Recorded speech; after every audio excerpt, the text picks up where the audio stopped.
அம்மா இன்றைக்கி அத்ரு சேனலில் பருப்பு சாதம் எப்படி செய்கிறதுன்னு பார்க்கலாம் வாங்க. அரிசி பருப்பு சாதம் நம்ம எப்படி செய்கிறதுன்னு பார்க்கலாங்க வாங்க.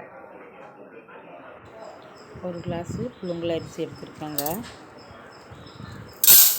அதில் 1/4 கிளாஸு பருப்பு போட்டுக்குவோம், சாம்பார் பருப்பு.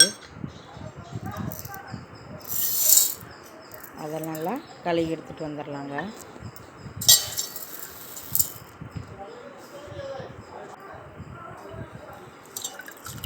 நல்லா கழுவிட்டோம். எப்படி தாளித்து விடலான்னு பார்க்கலாங்க வாங்க. அதுக்கு தேவையானதெல்லாம் என்னென்னு பார்த்துருவோம். வெங்காயம், பெரிய வெங்காயம், வெள்ளைப்பூண்டு ஒரு 4 வெள்ளைப்பூண்டு கட் பண்ணி வச்சுருக்கேன். கேரட் ஒரு கேரட் கட் பண்ணி வச்சுருக்கேன். பீன்ஸு 4 பீன்ஸு கட் பண்ணி வச்சுருக்கேன்.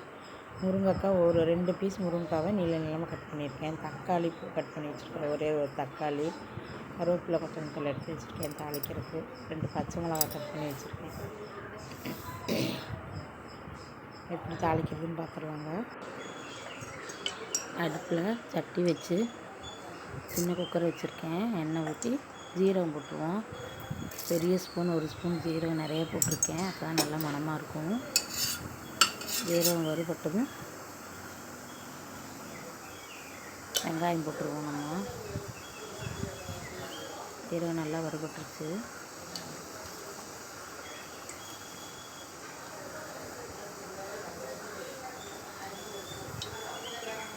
வெங்காயத்தை போட்டுடலாம்.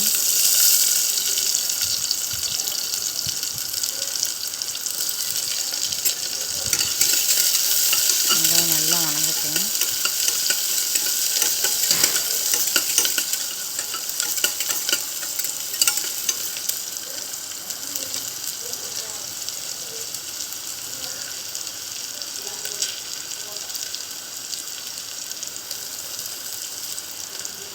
பூண்டு போட்டுடலாம்.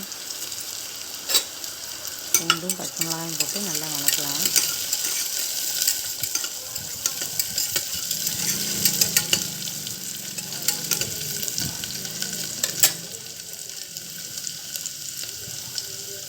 அதுக்கப்புறம் கேரட் போட்டுருவோம்.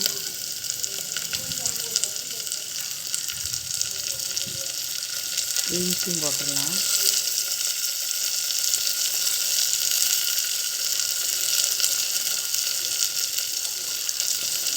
கையும் போட்டு நல்லா வணக்கி விட்டுருவோம்.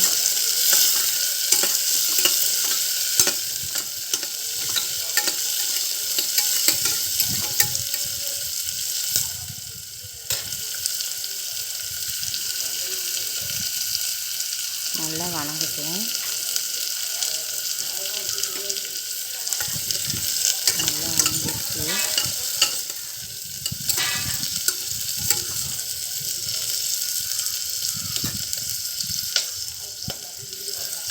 தக்காளியும் போட்டுடலாம்.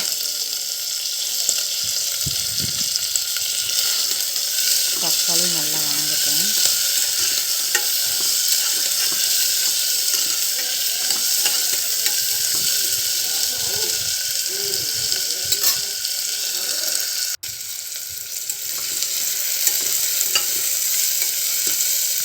எல்லாம் நல்லா வணங்கிடுச்சு. காரத்துக்கு மிளகாப்பொடி போடணும். 1 ஸ்பூன் மிளகாப்பொடி போட்டுருக்கேன். உப்பு தேவையான காய் வேகிறதுக்கு தேவையான அளவுக்கு உப்பு போட்டுக்கலாம்.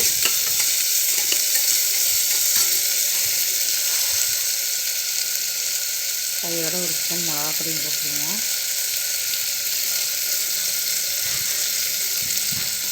மஞ்சள்தூள் சின்ன குட்டி ஸ்பூனில் மஞ்சள்தூள் 1 ஸ்பூன் போட்டுடலாம். போட்டு நல்லா இறக்கி விடுவோம்.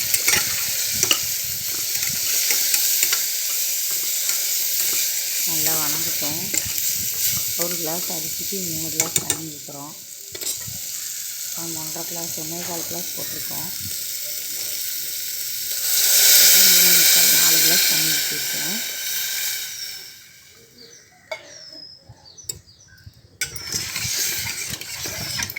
நல்லா இறக்கி விட்டுட்டு ஒரு 10 நிமிஷம் வெயிட் பண்ணலாம். தண்ணி கொதிக்கட்டும். கொதித்து வந்து தண்ணி நல்லா கொதித்து வரும்போது 1 ஸ்பூன் எண்ணெய் போட்டுருவோம்.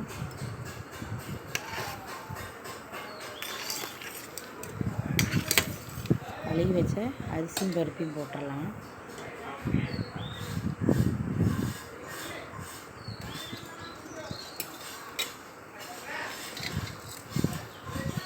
தண்ணி நல்லா கொதிச்சு வந்துடுச்சு. பருப்பு அரிசியும் போட்டு நல்லா இறக்கி விடலாம்.